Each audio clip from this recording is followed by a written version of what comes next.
I'm Sarah from The Upcoming. Such a pleasure to have you here. How does it feel to be on the red carpet tonight? It feels crazy. It feels so exciting. It's my first red carpet, and I'm so glad to be doing it here because the BIFAs hold such an important part in my heart. So I'm honestly just wow. And can you tell us a bit about the award you're nominated for and the bit about the film that you participated in?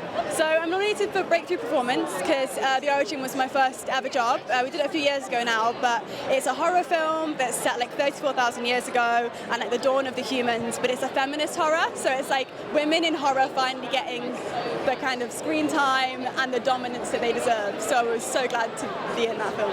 I mean, what an opportunity for your first film. What was the appeal for you when you first read the script? Gosh, just a character that was so padded out, so 3D, so incredible. But also she does some really terrible stuff. But I totally get it. I'm obviously she did that. Obviously she did that. And I feel you always have to be on your character's side.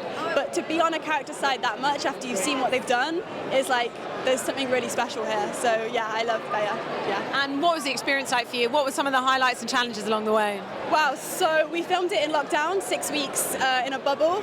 So it was living with a cast and crew, 72 of us, all at once. We couldn't go out. We had to stay in. As a first experience of being on a big set, or not even, it was all on location, so freezing cold, etc. But I guess it was really challenging and it was really tough, and I feel that really added to the performances because we didn't have to act like we were cold because it was cold, you know?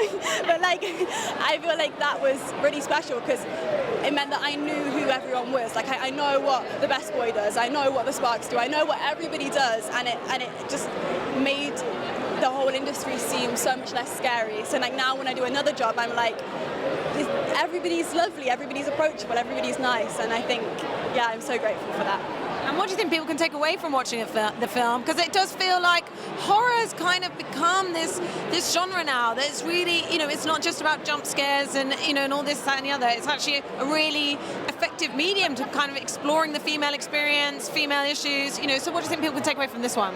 I hope people take away from it that you should back the underdog always. You never go with what you expect to happen. And also I feel you're right, horror often people can relate to it a lot more because it's so visceral.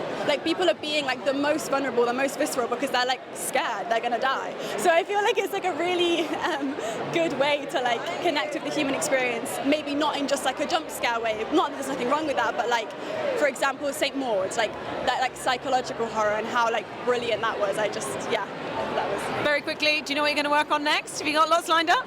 Yes, I've got some things coming out, some extraordinary and bits and bobs, and I've got some stuff I'm working on right now, but that is more to come. Amazing. Well, thanks so much for sharing all that. Really enjoy the night. Have a lot of fun. Thanks a lot. Best of luck.